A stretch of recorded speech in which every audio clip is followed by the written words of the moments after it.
भाभी, मम्मी ने आपको मना किया था ना इतना ऑयली खाना बनाने के लिए, फिर भी आपने इतना ऑयल डाल के खाना बनाया है और ऊपर से कितना मसाला है छोले में।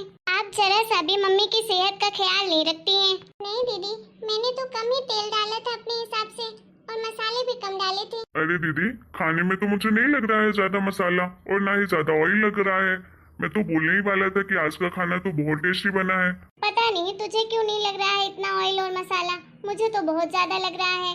मम्मी, है ना ज्यादा ऑयली खाना, इतना मसालेदार खाना आप मत खाया करो। अरे नहीं बेटा, आज तो मुझे ज्यादा नहीं लग रहा है, जैसा मैंने बोला था वैसा ही बनाया है। पता नहीं तुझे कैसे लग रहा है। हाँ मम्मी, मैं आपकी सेहत का ख्याल रखती हूँ और आप उल्टा मुझे ही बोल रही हैं। रहने दीजिए, खा लीजिए आप लोग, मुझे क्या करना है। सॉरी दीदी, आज खा लीजिए, कल से और कम डालूंगी तेल मसाला। अरे मेरी वजह से क्यों कम करेंगी, आपका जो मन करे वो करिए, आखिर आपका ही तो घर है। जब आपके पति और आपकी सास ही कुछ नहीं कहती है तो भला मैं कौन होती हूँ कुछ बोलने वाली। मैंने तो अपना समझ के बोल दिया, आगे आपकी मर्जी, चाहे आप तेल खाओ चाहे मसाला खाओ, मुझे क्या करना है। अरे बेटा आप चुप हो जा, चल जल्दी से खा ले खाना। हेलो पूनम बेटा, कैसी है तू? बस ठीक है मम्मी। अरे पूनम, तुझे क्या हो गया? तेरी तबीयत तो ठीक है, कैसे बात कर रही है तू? कुछ हुआ है क्या? अरे नहीं मम्मी, कुछ नहीं हुआ है। मैं तो अपनी ये नौटंकी ननद से परेशान हो चुकी हूँ। क्यों बेटा, क्या हो गया? ऐसा क्यों बोल रही है तू अपने ननद के बारे में? अरे मम्मी क्या ही बताऊँ, अरे आप सुनेंगी उनके बारे में तो आप खुद ही दंग रह जाएंगी। आपको पता है ये इतनी महान है कि सास वहाँ बीमार है और सास को छोड़कर यहाँ आ गई है मायके में। अपने घर वालों का ख्याल तो ये रखती नहीं है और मायके में आकर मुझे ही ताने मार रही हैं, अपनी माँ को प्रवचन दे रही हैं और साथ में मुझे भी सुनाए जा रही हैं। पर बेटा तुम्हारी ननद ने ऐसा क्यों किया? जब सास की तबीयत खराब थी तो क्यों आ गई? बाद में भी तो आ सकती थी। अरे मम्मी, मेरी ननद की 2 नंदे हैं, वो आई हैं अपने मायके। जिस दिन वो आई उसी दिन मेरी ये महारानी ननद जी वहाँ से अपना सामान बोरिया बिस्तर बांधी और ये टपक पड़ी अपने मायके। ये भी क्या? अरे हाँ मम्मी, कोई बात नहीं बेटा, जाने दे। अब उनके पास इतना ही दिमाग है तो क्या ही कर सकते हैं। अब देख बेटा, बेटियों का वैसे भी होता ही कौन है, एक मायका ही तो होता है, तो मायके ही तो आएंगी और कहाँ जाएंगी। अरे मम्मी, मैं कहाँ बोल रही हूँ कि लड़कियों को अपने मायके नहीं जाना चाहिए। अरे बिल्कुल जाना चाहिए, मैं भी एक बेटी हूँ, मेरा भी मायके जाने का मन करता है, लेकिन मायके जाओ तो अच्छे से रहो, तौर तरीके से रहो। ऐसा थोड़ी ना कि मायके जाओ प्रवचन देने लगो। अपना घर संभाला नहीं जाता, दूसरों को अलग ज्ञान बांटो। मेरी ननद को बस बातें करवा लो दुनिया भर की, काम करने के लिए बोलो तो जरा सा हिलती नहीं है। और अपने ननद को क्या बोल रही थी कि 1 गिलास पानी तक नहीं लेती है और करती खुद भी वही है, फिर भी उन्हें समझ नहीं आता।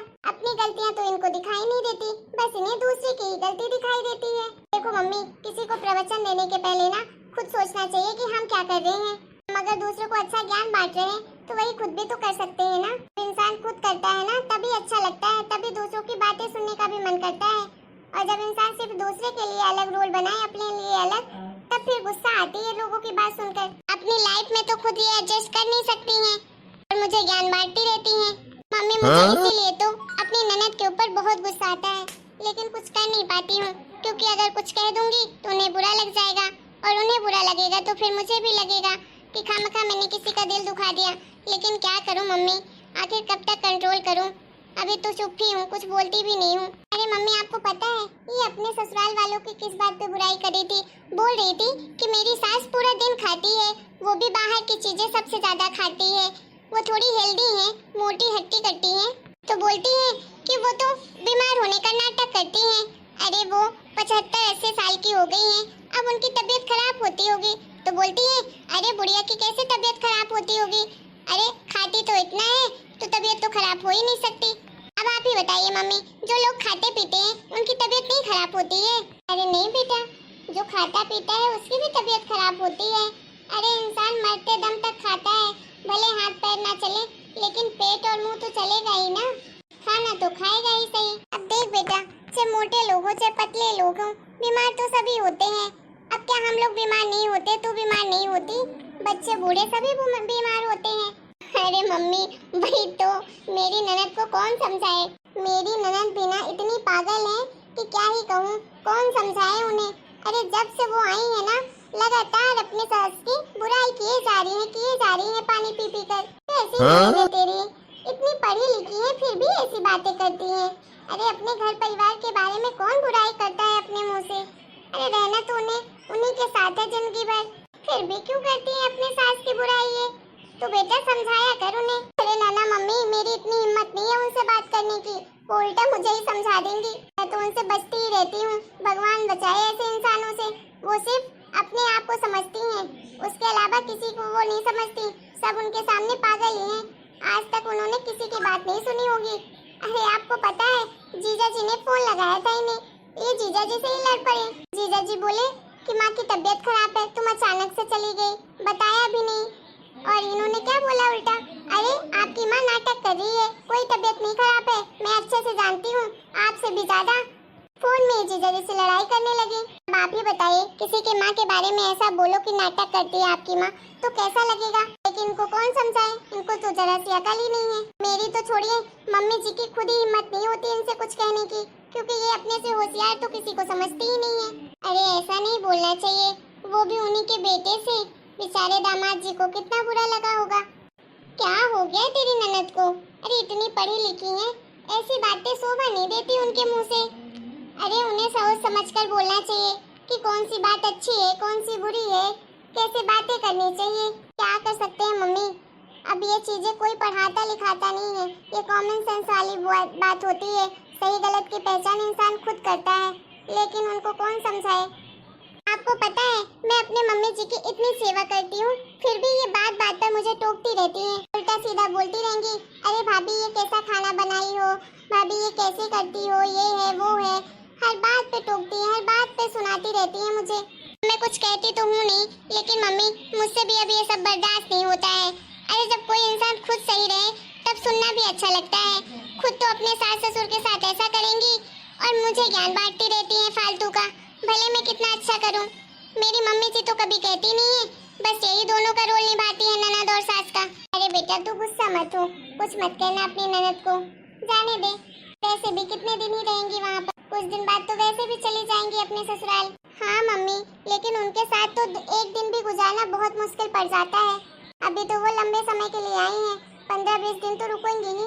मुझे उनके रहने से प्रॉब्लम नहीं है मम्मी, लेकिन उनके बिहेवियर से तो मुझे बहुत प्रॉब्लम है, कुछ कर नहीं पा रही हूँ बस। अरे बेटा जाने दे, तो 2-4 दिन रहेंगे फिर तो चली ही जाएंगी।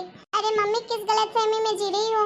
अरे वो कोई 2-4 दिन के लिए नहीं, 15-20 दिन के लिए आई हैं। जब तक उनकी ननद अपने मायके में रहेंगी ना, तब तक मेरी ननद मेरे ससुराल में रहेंगी। अरे कोई नहीं बेटा, तू इतना लोड मत लिया कर, एक कान से सुन एक कान से निकाल दे उनकी बातें। अरे जैसे 4-5 दिन निकल जाते हैं वैसे 15-20 दिन भी निकल जाएंगे। तुझे क्या करना है, अपने काम से काम रखा कर। अरे मम्मी आप हंस रही हो, मुझे लगता है मेरा बस चले तो मैं तो आज के आज ही भेज दूंगी इन्हें। अरे पूनम बेटा कैसी बातें कर रही हो तुम अपनी ननद जैसे बिल्कुल नहीं बनो, समझी। ऐसे संस्कार दिए हैं क्या मैंने। अरे नहीं मम्मी मजाक कर रही हूँ यार, मैं थोड़ी ना भेजूंगी किसी को कहीं। अरे मैं अपनी ननद जैसे बिल्कुल नहीं बनूंगी, वो तो वैसे ऐसे ही बोल दिया। आपको भेजना ही होता तो कब का भेज चुकी होती। अरे मम्मी आप तो मेरी कंपेयर भी ना किया करो मेरी ननद से, मैं उनके जैसे तो बिल्कुल भी नहीं हूँ और ना ही कभी बनना चाहती हूँ। मैं अपने सास ससुर की और अपने घर परिवार की बहुत इज्जत भी करती हूँ और बहुत सेवा भी करती हूँ, उनके जैसे बिल्कुल भी नहीं हूँ। वो तो आप मम्मी हो इसलिए मैंने आपको बता दिया उनके बारे में, नहीं तो मैं कभी किसी से उनकी बातें नहीं करती हूँ। मैं जानती हूँ कुछ भी हो है तो मेरी ननद ही मेरे बहन के समान है, भला मैं उनकी क्यों किसी से बुराई करूँगी। वो तो बस कभी कभी गुस्सा आ जाता है तो बस आपसे ही कह देती हूँ। मैं भले इतना कुछ बोल रही हूँ उनके बारे में, लेकिन उनकी खातिरदारी में कोई कमी नहीं रखती हूँ और ना ही मैं कभी किसी चीज के लिए उनसे बहस करती हूँ, ना कुछ बोलती हूँ। जो कहती हैं चुपचाप कर देती हूँ। ये तो बहुत अच्छा करती हूँ बेटा, किसी से बहस करके कुछ नहीं मिलने वाला है। जरूरी नहीं है जो जैसा है उसी के जैसे बनो। तुमने अपने सास ननद की अपने घर परिवार की खूब सेवा किया करो, किसी को शिकायत का मौका ही मत दो, ठीक है बेटा। और अपनी ननद को अपनी छोटी बहन जैसे मानो, कि जैसे वो कुछ भी गलती कर देती थी तो उसे डांटती नहीं थी, वैसे उन्हें भी इग्नोर कर दिया करो। है तो तुम्हारी ननद ही। अरे मम्मी छोटी बहन ही तो समझती हूँ मैं तो मम्मी, बस इसलिए उनके ऊपर गुस्सा होती हूँ कि उनकी सास की इतनी ज्यादा तबीयत खराब है। जीजा जी ने इतने प्यार से फोन लगाया कि आ जाओ तबीयत खराब है, फिर बाद में चले जाना, लेकिन वो उनसे भी लड़ पड़ी और इतना भला बुरा कह दिया उनकी माँ के बारे में। अब सोचिए कैसा लगता होगा उन्हें, इसलिए मुझे गुस्सा आती है। अब देखिए अपनी सास को बोलती है नौटंकी करती है, नाटक करती है, बीमार नहीं रहती है, ऐसी है वैसी है। अब बताइए कोई बीमारी का भी नाटक करता है क्या? 1-2 दिन करेगा क्या? 12 महीने नाटक ही करता रहेगा? अब किसी को शौक है क्या बीमार बनने का? मुझे तो नहीं लगता है कोई इंसान बीमार होना चाहता होगा जानबूझकर। बस इसी बात पर गुस्सा आता है मेरी ननद के ऊपर। अब इनकी सास की तबीयत खराब थी, ननद आई थी इनकी, ये बैग पैक करके यहाँ चली आई। अब आप ही बताइए, अगर जैसे ये यहाँ आई थी, मैं भी अपना बैग पैक करके आपके पास चली आती तो फिर कैसा लगता? अच्छा नहीं लगता ना। बस यही है कि अगर मैं भी ऐसा करती तो फिर तो मेरी और मेरी ननद के बीच में कोई अंतर ही नहीं रहता। नहीं बेटा, तुम्हें अपनी ननद के जैसा बनने की कोई जरूरत नहीं है, वैसे बनने की कोशिश भी मत करना, ठीक है? ये सब करने से अपना ही घर परिवार टूटता है, दूसरों का नहीं। वैसे भी तू तो मेरी बहादुर बच्ची है, समझदार है, तो तू तो ऐसी गलती कर ही नहीं सकती है। बेटा अपनी ननद को कुछ बोलना मत, ठीक है? लड़ाई झगड़ा तो बिल्कुल ही मत करना। अरे मम्मी आप टेंशन मत लो, मैं किसी से कुछ नहीं कहती हूँ, वो तो बस आपसे कह दिया। चलिए ठीक है मम्मी, रखती हूँ, फिर बाद में बात करूँगी आपसे। ठीक है बेटा, अपना ख्याल रखना और घर में सबका ख्याल रखना। अरे भाई, भाभी और ननद के बीच में क्या बातें चल रही हैं? अरे कुछ नहीं मम्मी, मैं तो बस अभी आई हूँ। अरे मुझे लगा कि ननद भाभी में कुछ सीक्रेट बातें हो रही हैं। अरे नहीं मम्मी, ऐसी कोई बात नहीं है। अच्छा मम्मी, वो मैं सोच रही थी कि मैं ना आज शाम को ही वापस चली जाती हूँ अपने ससुराल। पर क्यों बेटा? तू तो कह रही थी कि तू 15-20 दिन रुकेगी, फिर इतना जल्दी क्यों जा रही है? वो मम्मी, पहले मैं बहुत बड़ी गलती कर चुकी हूँ, अब और नहीं करना चाहती हूँ, बस इसीलिए वापस जाना चाहती हूँ। मेरे सास की तबीयत खराब है, मुझे उनकी सेवा करनी है, मैं उन्हें इस हालत में अकेले नहीं छोड़ सकती हूँ। मुझे मम्मी अपनी गलती का एहसास हो गया है। क्या बेटा, ये कैसे हुआ? अरे तू तो कभी अपनी गलती मानती ही नहीं है। अरे मम्मी, मेरी यही तो सबसे बड़ी गलती है कि मैं कभी अपनी गलतियाँ नहीं मानती हूँ, चाहे जितनी भी गलतियाँ करती जाऊँ।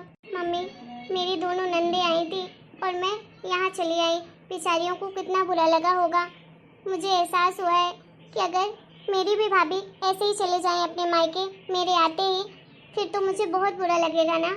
अच्छा है कि मेरी भाभी मेरे जैसी नहीं है, वो बहुत अच्छी हैं, वो आप सबका बहुत अच्छे से ख्याल रखती हैं और मेरा भी। लेकिन मैं बहुत ही बुरी हूँ, ना तो मैं एक अच्छी ननद हूँ और ना ही एक अच्छी भाभी हूँ और ना ही एक अच्छी बहू हूँ।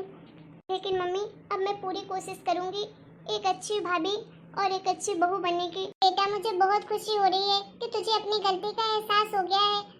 और बेटा दोबारा से कभी भी अपने सास के बारे में उल्टा सीधा मत बोलना, ना ही अपने कभी ननद के बारे में बोलना। हाँ मम्मी, मैं प्रॉमिस करती हूँ, आज के बाद मैं कभी किसी की बुराई नहीं करूँगी। सॉरी भाभी, अनजाने में मैंने आपको भी बहुत तकलीफ दी है, बहुत परेशान किया है, प्लीज़ छोटी बहन समझकर माफ़ कर दीजिएगा। भाभी आप सच में बहुत अच्छी हो, आप सब कुछ कितने अच्छे से मैनेज कर लेती हो। मैं भी बिल्कुल आपके जैसे ही बनना चाहती हूँ, मैं पूरी कोशिश करूँगी आपके जैसे बनने की। नहीं दीदी, आपको किसी के जैसे बनने की कोई ज़रूरत नहीं है, आप खुद ही बहुत अच्छी हैं, बस आपको सही गलत की पहचान होनी चाहिए। और दीदी अभी तो आप जा रही हैं, मैं आपको नहीं रोकूंगी, लेकिन जब भी आपकी सास की तबीयत ठीक हो जाएगी ना तो आप आ जाइएगा, नहीं तो आप अपने भैया को फ़ोन लगा दीजिएगा, वो आपको लेने आ जाएंगे। ठीक है भाभी, किसी को आने की जरूरत नहीं है, मैं खुद ही चली आऊंगी आप लोगों से मिलने के लिए, जब मेरा मन करेगा तो। हाँ बेटा जरूर चले आना, जब भी तुम्हारा मन करे, और साथ में दामाद जी को भी लाना। हाँ मम्मी ठीक है, अब चलती हूँ। हेलो दोस्तों, आप लोगों को हमारा ये वीडियो कैसा लगा? अगर वीडियो पसंद आया है तो प्लीज वीडियो को लाइक करें, शेयर करें, कमेंट करें और हमारे चैनल को सब्सक्राइब करना बिल्कुल ना भूलें।